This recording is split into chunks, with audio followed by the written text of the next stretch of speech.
The cafeteria fell silent when the fifth tray hit her head. Not because anyone cared, but because they needed clean audio for the live stream. Skylar Reeves sat perfectly still as chocolate milk mixed with salsa verde in her hair, as mashed potatoes slid down her face, as 300 students held up their phones like some twisted candlelight vigil. She didn't cry, didn't scream, just stared straight ahead at the exit sign above the double doors, counting backwards from 100 in her head, a trick her mother taught her in the cancer ward. When the pain gets too big, make your world small. Count. Breathe. Survive. 97. 96. 95. Yo, she's not even reacting. Jaden Brooks laughed into his phone, his voice echoing through the cafeteria speakers. He'd somehow hijacked the PA system for his show. Maybe we need more sauce. The video would go viral within hours. 1.2 million views by midnight. But sitting there, dripping with cafeteria slop, while her father's co-workers, the other janitors, watched from the kitchen doorway. Skylar was thinking about something else entirely. She was thinking about the USB drive in her backpack, the one with 3 months of recorded conversations, the one that would destroy everything. But to understand why a 17-year-old girl would sit through public humiliation without flinching, you need to understand what brought her to that moment. You need to understand Lincoln High School in Austin, Texas, where football wasn't just a sport, it was a religion, and Jaden Brooks was its golden prophet. If you're feeling that rush of, what's going to happen next? Hit that like button. It really helps more people discover these stories. And if you want to share where you're watching from, drop it in the comments below. For those who want to support more stories like this one, there's a thanks button right under this video. Every contribution, no matter how small, helps me bring you more inspiring tales of courage and standing up for what's right. Thank you for being here. Now, let's see what happens when push comes to shove. 3 months earlier, Skylar had been invisible, exactly how she liked it. She'd transferred from Chicago after her mother's funeral, when her father took the only job he could find, night custodian at Lincoln High. They lived in a 2-bedroom apartment 40 minutes from school, sharing it with her 2 younger brothers. Every morning, she'd catch the 5:30 bus, arriving at school just as her father was finishing his night shift. They'd pass in the hallway sometimes, him pushing his cleaning cart, her clutching her second-hand laptop. He'd wink, she'd smile. Neither would acknowledge they knew each other. It's temporary, he'd promised, his hands raw from industrial cleaners. Just until I find something better. That was a year ago. Skylar had rules for survival: sit in the back, speak only when called on, eat lunch in the computer lab when Miss Chen would let her. She made straight A's because she had to college scholarships were her only way out, but she made them quietly, never raising her hand, never joining clubs, never giving anyone a reason to notice her. She worked at Rosita's Tacos 4 nights a week, saving every penny. Her laptop, a refurbished Dell that wheezed when she ran anything more complex than Notepad, was her lifeline. She'd taught herself to code from YouTube videos, staying up until 3 a.m. building apps nobody would ever use, solving problems nobody else cared about. The night she accidentally stumbled onto Jaden Brooks' secret, she'd been debugging code for an app that helped students find free textbooks. The school Wi-Fi was strongest in the east hallway. After midnight, she'd discovered this during one of her father's shifts. She was sitting cross-legged on the floor, backpack propped against the trophy case, when she heard voices. 20,000 by playoffs. or the video goes wide. She recognized Jaden's voice immediately. Everyone at Lincoln knew that voice it called plays on Friday nights, led pep rallies, charmed local news reporters. But this wasn't his public voice. This was desperate, scared. "You think I got that kind of money?" Another voice older, gravelly. "Coach Martinez. My wife's already asking about the mortgage payments." "Not my problem. You're the one who wanted me to throw the Washington game. You're the one who bet against your own team." Skylar's fingers froze over her keyboard. She grabbed her phone, hit record, and held her breath. "Keep your voice down," Martinez hissed. "Look, I can get you 10 now, 10 after signing day. Your scholarship's locked at A&M if you keep your mouth shut. A&M's offering $250 a year. You think I'm risking that for 20 grand? You're not risking anything.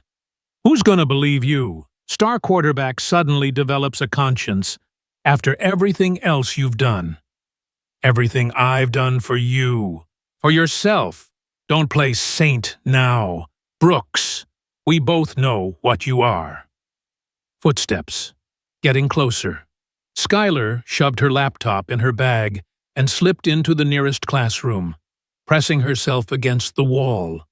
Through the door's window, she watched them pass Jaden in his Letterman jacket, Coach Martinez in his Lincoln Hawks windbreaker. They were both sweating despite the October chill. She waited 20 minutes before leaving, her mind racing. She'd just heard Lincoln High's beloved quarterback admit to fixing games. The coach who'd led them to 3 state championships was gambling on his own team. This was the kind of story that destroyed lives, ended careers, sent people to prison. She should have deleted the recording, should have pretended she'd never heard anything, should have remembered her rules: stay invisible, stay safe, survive. Instead, she went home and researched Texas high school sports betting, point shaving, game fixing. The more she read, the sicker she felt. This wasn't just about one game or one bet. This was systematic, organized, and from what she could piece together from online betting sites and game statistics, it had been happening for years. She started recording everything. Not to expose them, she wasn't that brave or that stupid, but because her mother had taught her to document everything. "Evidence is protection," she'd said during the long battle with insurance companies over cancer treatments. "Always have receipts." So Skylar became a ghost with a smartphone. She learned Jaden's schedule, his habits, his meeting spots. She recorded conversations between players, between coaches, between boosters in expensive suits who talked about investments and guaranteed returns. She saved screenshots of suspicious game statistics, betting odds that shifted dramatically hours before kickoff, player injuries that appeared and disappeared depending on the point spread. Within a month, she had 63 audio files, 200 screenshots, and a clear picture of a betting ring that went all the way to the district administration. She told herself she was just being prepared, just protecting herself in case she ever needed it. She wasn't planning to do anything with the information. Then came the day Jaden noticed her. It was a Tuesday, second week of November. She was in her usual spot in the computer lab, building a database for her textbook app, when he walked in. Jaden Brooks never came to the computer lab. He had people to do his homework, type his papers, take his tests. But there he was, 6'3", of muscle and privilege, standing in the doorway like he owned the place, which, technically, he kind of did. His mother had donated the computers. "You're Raphael's daughter." It wasn't a question. Schuyler kept typing, hoping he'd leave. The janitor. Raphael Reeves. That's your dad. Right. Her fingers stilled on the keyboard. Is there something you need? He smiled, the same smile that graced the covers of local newspapers. That made freshman girls giggle. That hid everything rotten underneath. Actually, yeah, I need an A in computer science. Ms. Chen has office hours on Thursdays. I'm not talking about tutoring. He pulled out the chair next to her, spun it backwards, sat down like they were old friends. I'm talking about you doing my final project. I'll pay. 500 cash. No. The smile flickered. 750. No. You know who I am. Right. Schuyler finally looked at him. Really looked at him. Saw the dark circles under his eyes that makeup couldn't quite hide during TV interviews. Saw the way his hands shook slightly. Adderall withdrawal. She guessed.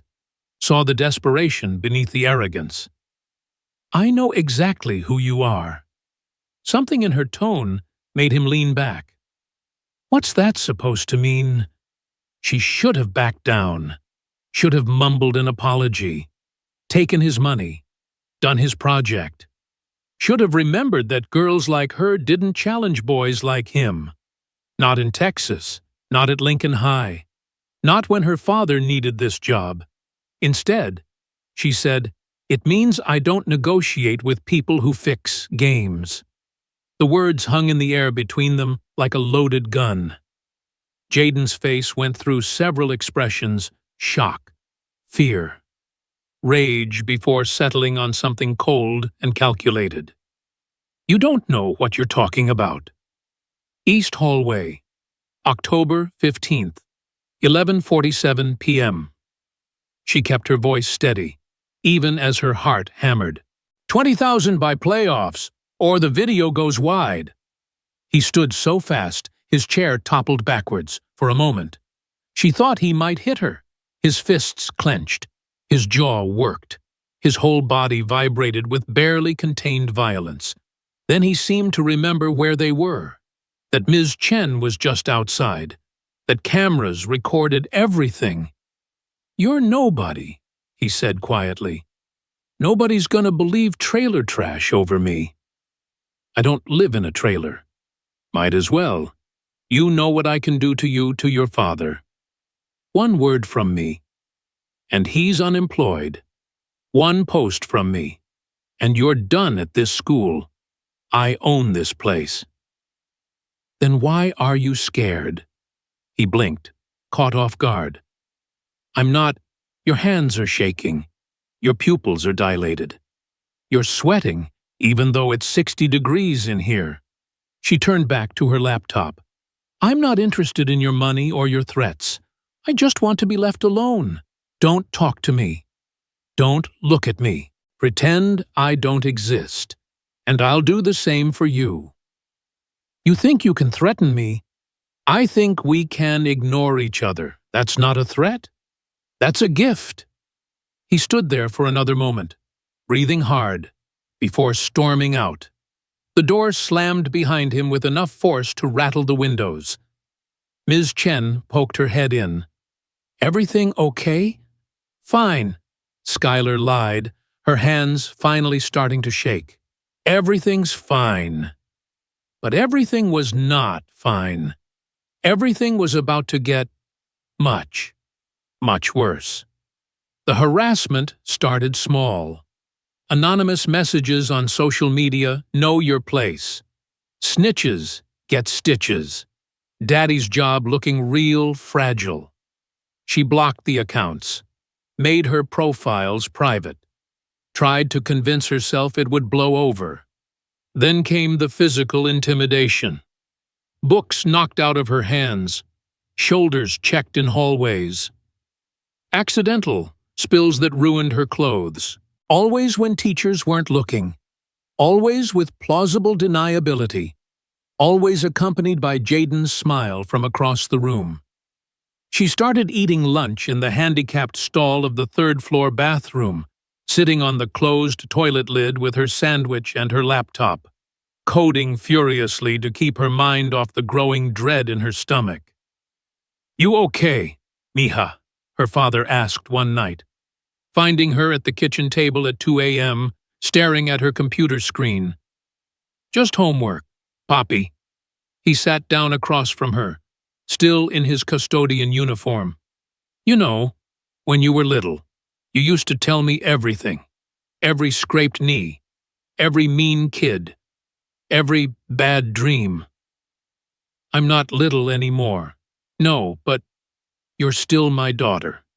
And I know when something's wrong." She wanted to tell him. She wanted to show him the recordings, the threats, the evidence of corruption that would vindicate every moment he'd been looked down on, dismissed, treated like furniture by the same people who cheered for Jaden Brooks.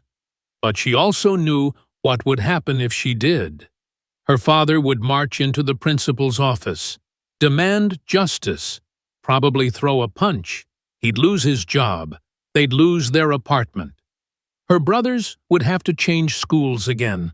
The dominoes would fall, and her family would be crushed beneath them.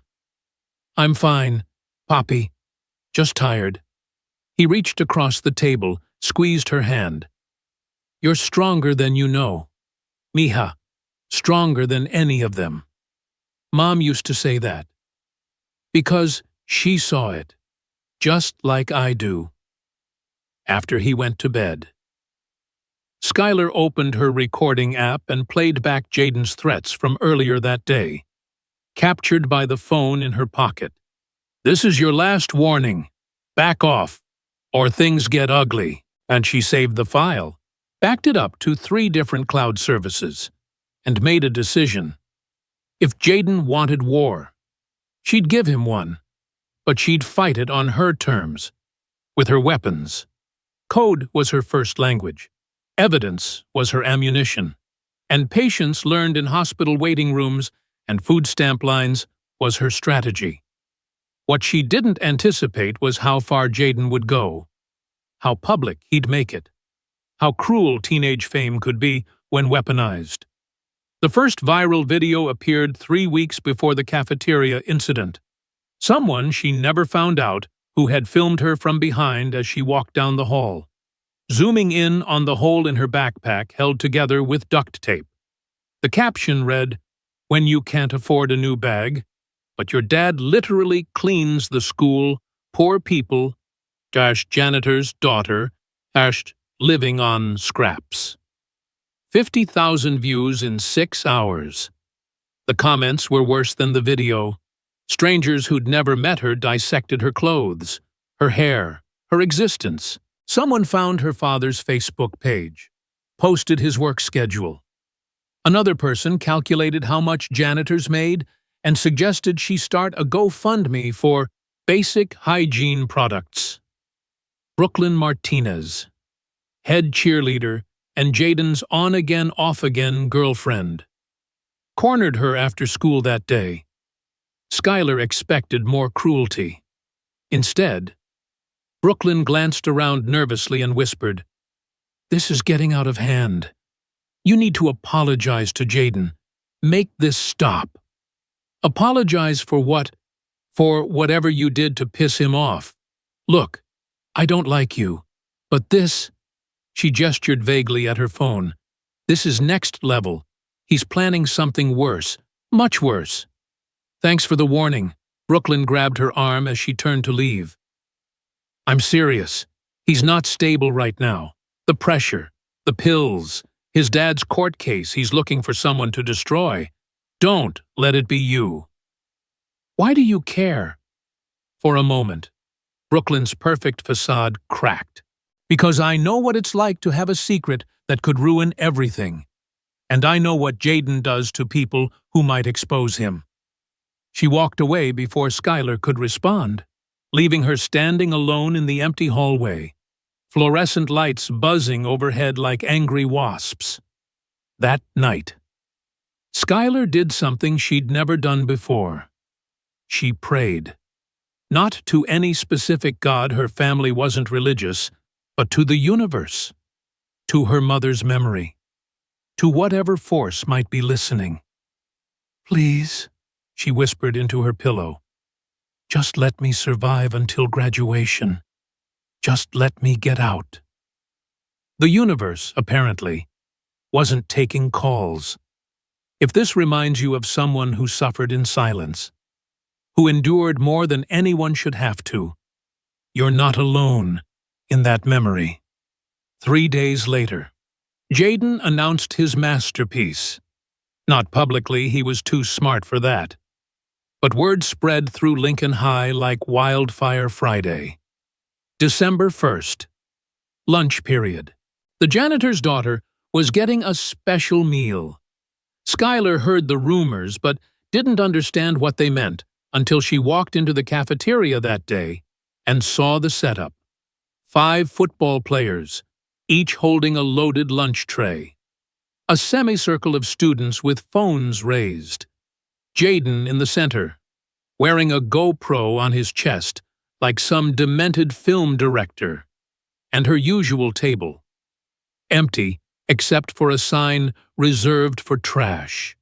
She could have turned around, could have walked out, eaten in her car, avoided the whole sick performance. But something made her keep walking. Maybe it was exhaustion. Maybe it was defiance. Maybe it was the simple fact that she was hungry and had 20 minutes to eat before her shift at Rosita's. Or maybe it was because she'd finally understood something bullies like Jaden needed their victims to run. It validated their power, justified their cruelty. What if she didn't give him that satisfaction? So she sat down at her designated table, pulled out her sandwich, peanut butter and jelly, same as every day, and took a bite.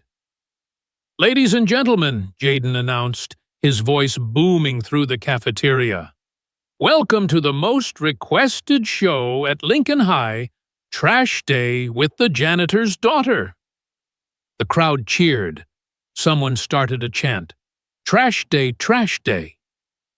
Skylar kept eating, though the sandwich tasted like cardboard in her mouth.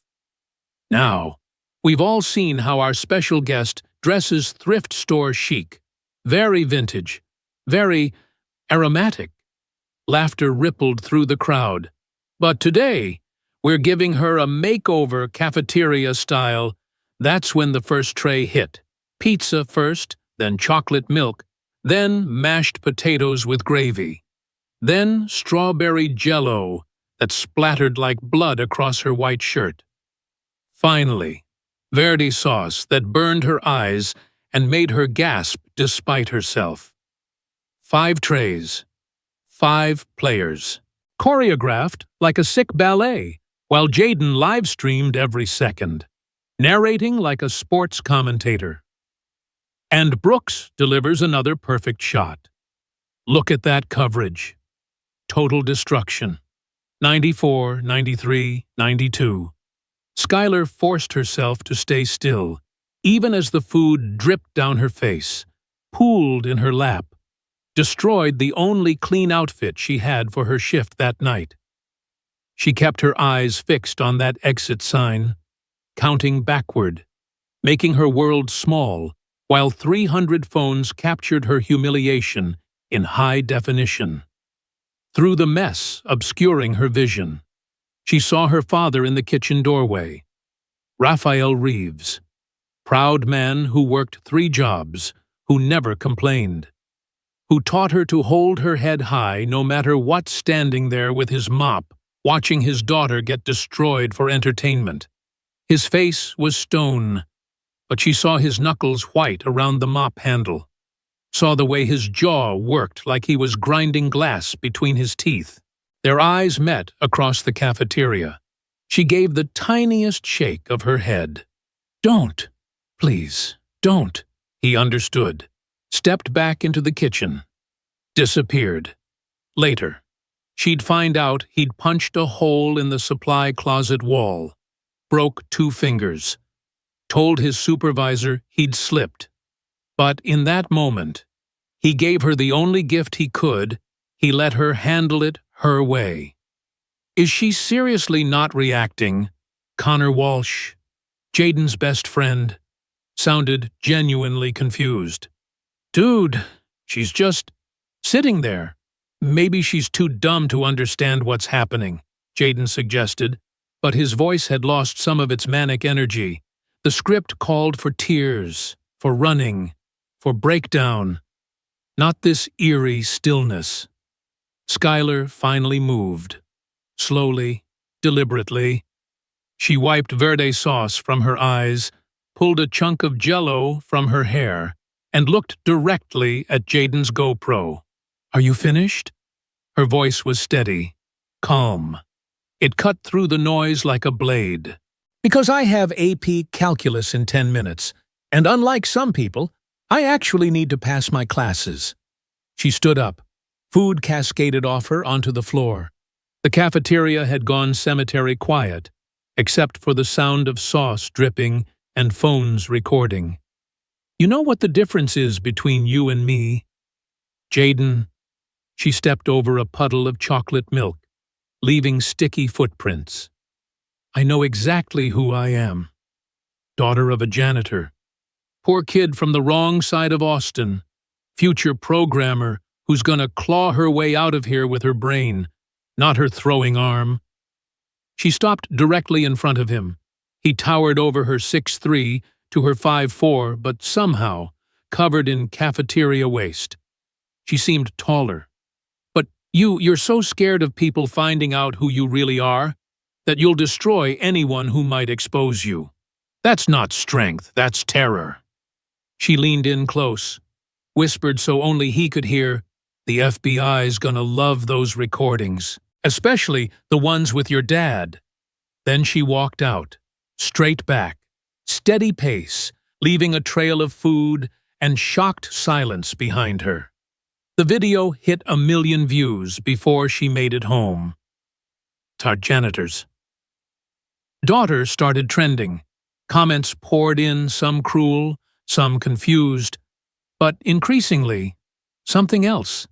People asking why she'd been targeted, what she meant about the FBI, what recordings she had. Skylar didn't check social media. She was too busy creating. Her father didn't say a word when she came home reeking of spoiled milk and hot sauce. Just ran her a bath, laid out clean clothes, and left a note, Thai food in fridge. Take tonight off work. I called Rosita. Poppy.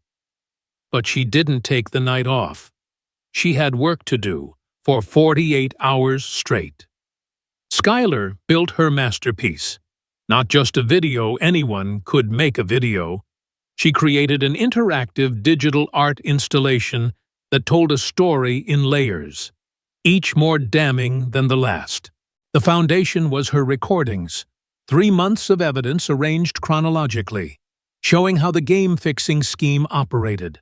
Audio visualizations pulsed and swirled as voices discussed point spreads, payment schedules, which players would fake injuries. Layered over that public records she'd accessed through Texas's Freedom of Information laws. Financial documents showing suspicious deposits. Game statistics with impossible patterns. Betting odds that moved in ways that only made sense if someone knew the outcomes in advance. Then came the social layer, every threatening message she'd received. Every post mocking her poverty. Every comment dehumanizing her for her father's job. She turned them into a word cloud that morphed and shifted, showing how bullying and corruption were 2 sides of the same poisoned coin. But the heart of the piece was the video from the cafeteria, slowed down and overlaid with statistics, teen suicide rates, dropout percentages, income inequality in Texas schools, the human cost of unchecked power. She titled it American Tragedy, a Performance in 5 Acts. The piece was designed to be explored, not just watched. Viewers could click on any element to go deeper, see more evidence, understand the connections. It was journalism meets art meets programming. Everything she was, Everything they'd tried to humiliate her for, transformed into undeniable truth. She uploaded it to the National Student Art Competition site at exactly midnight on Sunday. Then, she accidentally sent the link to 3 local journalists who had been investigating corruption in Texas high school sports. By Monday morning, chaos had detonated. The Austin American-Statesman ran the headline, "Students' Digital Art Project Exposes Massive Betting Scandal at Lincoln High." The FBI's Dallas field office confirmed they were looking into allegations of sports betting corruption and wire fraud. To Lincoln High's principal called an emergency assembly, canceled Monday's classes, and tried desperately to control a narrative that had already escaped into the wild. But Skylar wasn't at school to see any of it. She was at home with her father, who'd been placed on administrative leave pending investigation, fancy words for fired without officially firing. "I'm sorry, Poppy. I'm so sorry." He pulled her into a hug that smelled like industrial cleaner and love. "No, mija. Never apologize for standing up. We'll figure out the job. We always do. I have $3,000 in savings, which you'll keep for college. Your mother would haunt me if I touched your college money." He pulled back, held her face in his calloused hands. "I'm proud of you. So proud it hurts." Her phone buzzed. Unknown number. She almost didn't answer, but something made her swipe accept. "Skylar." The voice was female, young, scared. "This is Madison Brooks, Jaden's sister." Skylar's stomach clenched.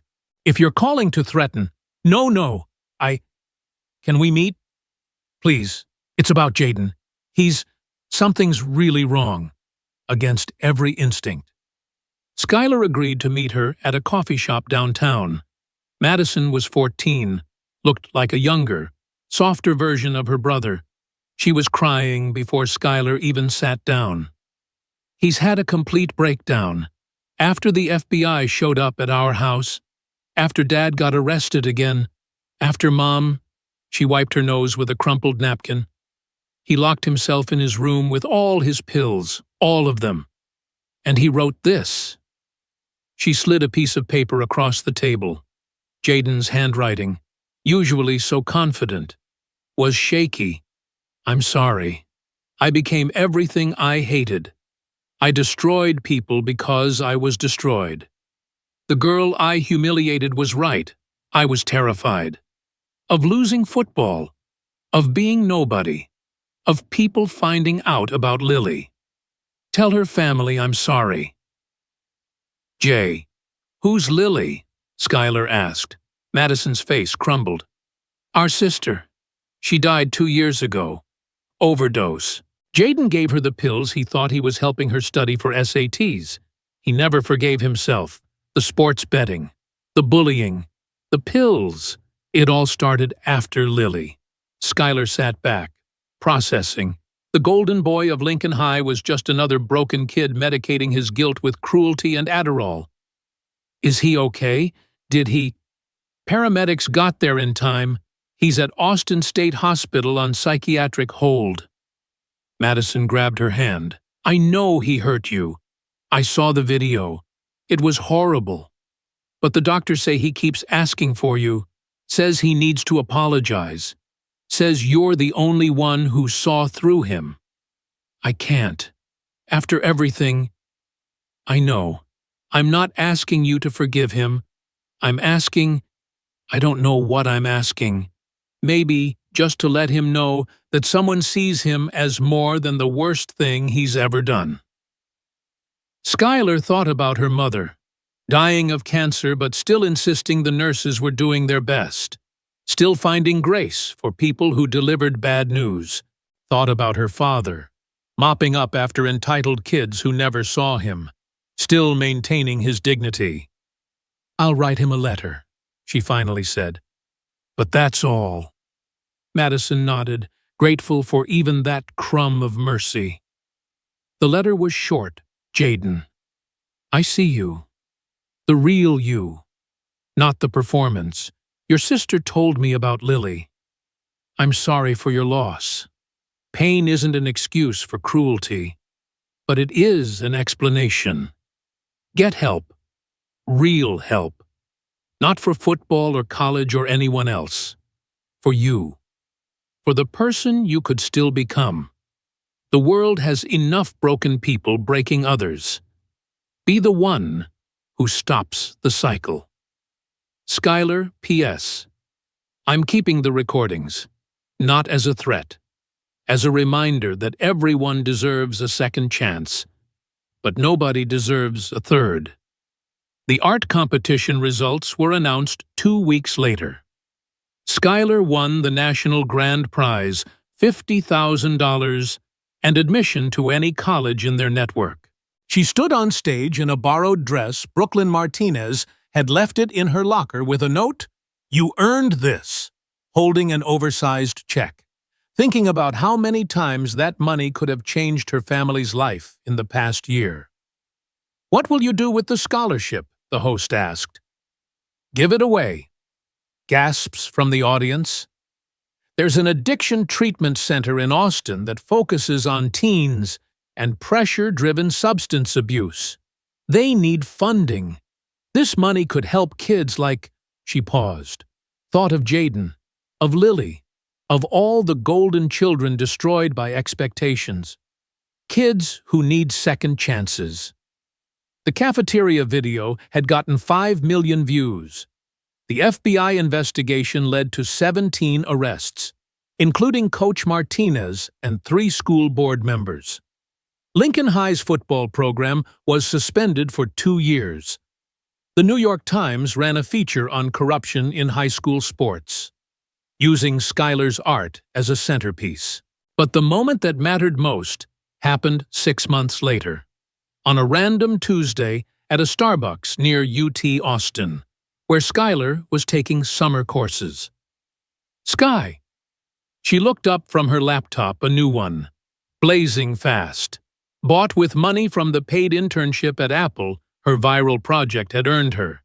Jaden Brooks stood there, but barely.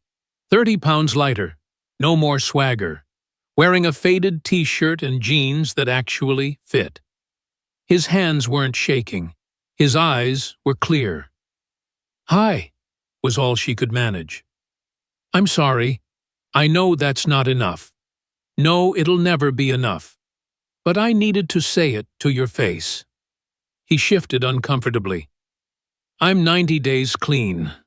Working at a hardware store, trying to figure out who I am without football or pills or without being cruel. Yeah, that." He almost smiled. "Turns out I'm pretty boring, just a guy who's good at throwing things and terrible at everything else." "That's not true. Your sister showed me your essay, the real one, about Lily." His face changed. "You read that? It was beautiful, honest, human." She closed her laptop. "That's who you are. Not the bully, not the quarterback, just a human who made terrible choices and is trying to make better ones. I'm testifying in the FBI case, telling them everything." "I know. I saw the news. My lawyer says I'll probably get probation. Community service. Says I'm lucky you didn't press separate charges for assault." "Food isn't assault. It's just laundry." They stood there awkwardly. 2 kids who'd been gladiators in a war nobody really won. "I work at the treatment center now," he said finally, "the one you funded. Peer counselor. Talking to kids about pressure and pills and how to ask for help before you hurt someone." He paused. "Thank you for that, for giving me something useful to do with my mess." "Don't thank me. Thank your sister. She's the one who made me see you as human." "Madison's something else." Real warmth entered his voice. "She's at Lincoln now. Started a support group for kids dealing with family addiction. Says she's gonna be a therapist." "Good for her." "Yeah." He backed toward the door. "Anyway, I just wanted to say sorry, and that I see you now. Really see you. You were the strongest person in that whole school, and we tried to break you because we were all so fucking broken ourselves. Jaden. He turned back. 90 days is huge. Keep going. He nodded, throat working. 120 feels impossible. So did surviving Lincoln High. But here we are. Here we are, he repeated, and for the first time since she'd known him. His smile was real. After he left. Skylar opened her laptop and pulled up the code she'd been working on, an app connecting students in crisis with resources. Completely anonymous. Completely free. She'd named it Exit Sign, after those red letters that kept her centered during the worst moment of her life. Her phone buzzed. Text from her father. First day at new job, maintenance supervisor at Dell. Benefits and everything. Your mom would be so proud. Thai food tonight to celebrate. She smiled, typing back, always Thai food. Love you. Poppy. Another text. This one from an unknown number. Hi. You don't know me, but I saw your story on TikTok. I'm getting bullied at my school, and I wanted to ask how you stayed so strong. Skylar started typing a response, then stopped, opened a new document instead, started writing what would become a book, then a speaking tour, then a foundation. But she didn't know that yet. All she knew was that someone needed to hear what she'd learned in that cafeteria. Covered in food, but unbroken strength isn't about not feeling pain. It's about feeling it all, the humiliation, the rage, the fear, and choosing not to pass it on. It's about becoming living proof that cruelty doesn't have to be contagious, that cycles can be broken, that the kids who sit alone at lunch today might just save the world tomorrow. But first, they have to survive. So count backward from 100. Make your world small when it needs to be. Document everything. Trust the truth is patient. It can wait for its moment. And remember, the people who try hardest to break you are usually advertising their own fractures. You are not what they call you. You are not what they do to you. You are the choices you make in response. Choose wisely. Choose mercy when you can. But first, always, choose survival. The Starbucks was filling up with college students, buzzing with normal Tuesday energy. Outside, Austin traffic crawled by in the heat. Somewhere, a 17-year-old kid was counting backward from 100, waiting for their moment to rise. Skylar put in her earbuds, pulled up her coding playlist, and got back to work. There was so much to build, so much to fix, so many kids to catch before they fell. The exit signs glowed red above every door, pointing the way out, the way through, the way forward. She'd found hers. Now it was time to help others find theirs too. Because that's what you do when you survive something that should have destroyed you. You reach back for the ones still fighting, still counting, still covered in whatever the world throws at them, but refusing to break. You show them that the cafeteria isn't the end of the story. It's just the beginning of who they're about to become. 3 years later. Skylar stood in the same cafeteria, but everything was different. The tables had been rearranged into circles. The walls displayed student artwork about resilience. A banner hung across the room, First Annual Dignity Day, celebrating every student's story. She was back as the keynote speaker, invited by the new principal who'd replaced the administration, swept out in the scandal. Her father stood in the audience not as a janitor, but as a parent, wearing his Dell supervisor badge with pride. This room, Schuyler began, her voice carrying without a microphone, was where I learned that dignity isn't something anyone can take from you. It's something you carry inside, unbreakable, even when you're covered in cafeteria food. Light laughter rippled through the crowd. She spotted Brooklyn Martinez in the back, now a student teacher, Madison Brooks in the front row, wearing a peer counselor shirt. Even Connor Walsh was there, running a football clinic for kids that emphasized character over competition. Every single one of you has a story. Some of you are writing it in silence, in survival mode, counting backward from 100 just to make it through. I see you. Your story matters, your pain is real, and your strength, the strength you don't even know you have yet, is about to change everything. As she spoke, Schuyler thought about her mother, about cycles broken and kindness chosen, about exit signs that lead not just out, but up. The janitor's daughter had become the architect of her own destiny, and she was just getting started.